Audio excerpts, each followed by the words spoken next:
Hey, what's going on, guys, and welcome back to another Nexomon discussion video. Today we're going to be talking about Nexomon's combat system and how I'd like to see it overhauled or expanded moving into future installments. Now, let me just say Nexomon is primarily a story-based game, so I don't expect the combat to be overly complicated or convoluted, but it would be nice to see it have a little bit more complexity and a greater emphasis on team building and strategy. That said, let's dive on in.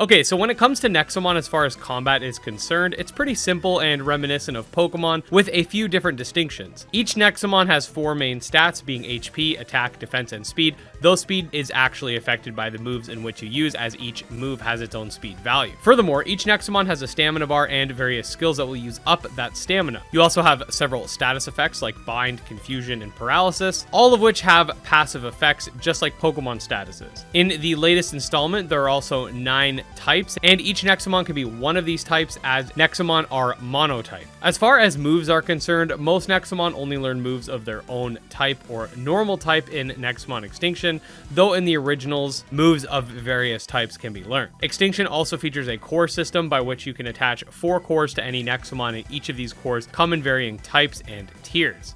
You have cores that buff attack, defense, XP growth, etc. For the most part, this is it, and while the games definitely are a lot of fun, the lack of certain nuances can lead to some Nexomon being overshadowed by others and can mostly end up causing the battles to feel more like a type war than a strategic one. For example, a mineral type will only learn mineral and normal moves, so you're going to have to switch it to gain an advantage over, let's say, a water type. Furthermore, because secondary typings don't exist, you won't find yourself in a situation where you can exploit a dual typing or anything like that. In Pokemon, for example, someone might send in Venusaur to take down a Blastoise. Sure, you're at a type disadvantage, but you might have access to Ice Beam, and depending on the situation, you might actually be able to take down that Venusaur with that attack, making choosing your moves and paying attention to coverage more essential. Also, because of the way stats work and that aforementioned monotyping, this can cause a huge centralization. Why use any fire types over the legendaries or the tyrants or the mega rare tier Nexomon? There's not really a good reason. Anyways, I want to talk about some of my ideas on how to expand the battle system in such a way that it would make the games even more fun from a battling standpoint, and could even cultivate a PvP meta for potential future titles. Now, firstly, I think we need special stats. Having one stat that determines all attacks and one stat that determines all defense can really limit and put a hamper on complexity, as it doesn't allow for physical attackers, special attackers, mixed attackers, physical tanks, special tanks, and mixed tanks to exist. Now, they could go about this in different ways, like having a magic or intelligence stat that works based on elemental moves. So let's say like fire, water, electric, and psychic would fall under the special category, and the other types could fall under physical, or they could split them based on contact. So a fire punching attack would be a physical, while something like spitting fire at your enemy would be special. This could seriously increase the variance between the different Nexomon roles, and honestly, I'd say it's almost a necessity as far as improving the system is concerned. Another layer to this would be also adding in dual types that would allow for multiple stab coverage and more possibilities as far as even designing the Nexomon is concerned. This would again push complexity even farther and allow for better coverage amongst Nexomon. That said, I do think they need to also bring back the way in which moves were distributed in Nexomon 1, where Nexomon can learn moves of multiple types, because right now I think the move pools are very limited. The core system is also really great, and I want to see it continue to be present moving forward,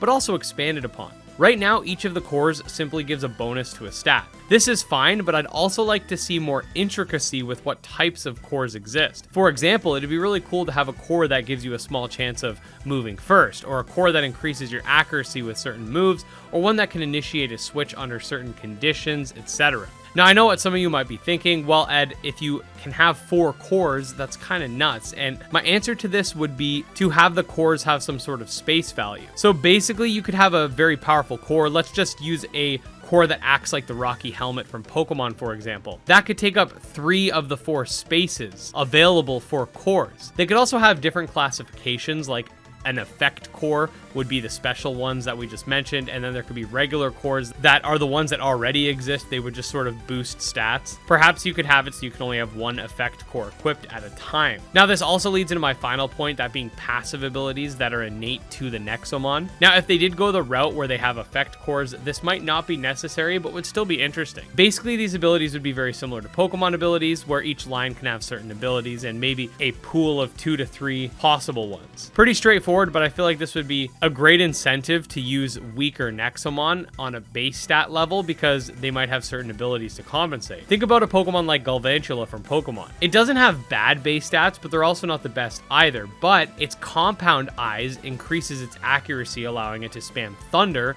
a move that would otherwise be unreliable.